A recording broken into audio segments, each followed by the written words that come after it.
ఇట్లా ఫ్రెండ్స్ బాగున్నారా? ఒక అందమైన ఊర్లో ఒక అందమైన యవనస్తుడు ఉన్నాడంట. ఆ యవనస్తుడు దేవునికి ఇష్టపూర్వకముగా ప్రార్థన చేస్తూ, దేవునితో సావాసం చేస్తూ, దేవుని ఆత్మను పొందుకొని బలమైన ఒక వీరుడా. అయితే దేవునికి ఇష్టం లేని పని చేసి, ఒక అమ్మాయిని లవ్ చేసి, దేవునికి ఇష్టం లేని పని చేసి, దేవుని ఆత్మని కోల్పోయాడు. ఈరోజు యవనస్తులు మీకోనే ఈ మాట చెప్తున్నాను.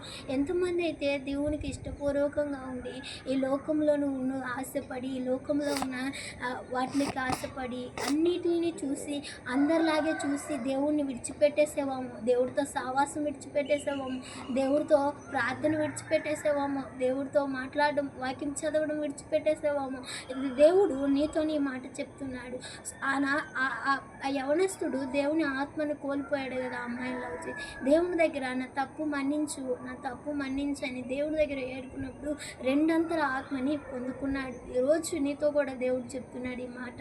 నువ్వు ఆయన దగ్గర మరలా వస్తే ఆయన నీ పాపములు మన్నించి నువ్వు చేసిన ప్రతి ఒక్క తప్పు మన్నించి రెండంతల ఆశీర్వాదం, రెండంతల అభిషేకము, రెండంతలుగా ఆయన నిలబెట్టాలనుకుంటున్నాడు. దేశంలో ఉన్నతమైన స్థలములో ఆయన నిలబెట్టాలనుకుంటున్నాడు. నమ్మినట్లయితే ఈ మాట నీకోసమే ఫ్రెండ్స్. నమ్మినట్లయితే ఆమె చెప్పండి ఫ్రెండ్స్.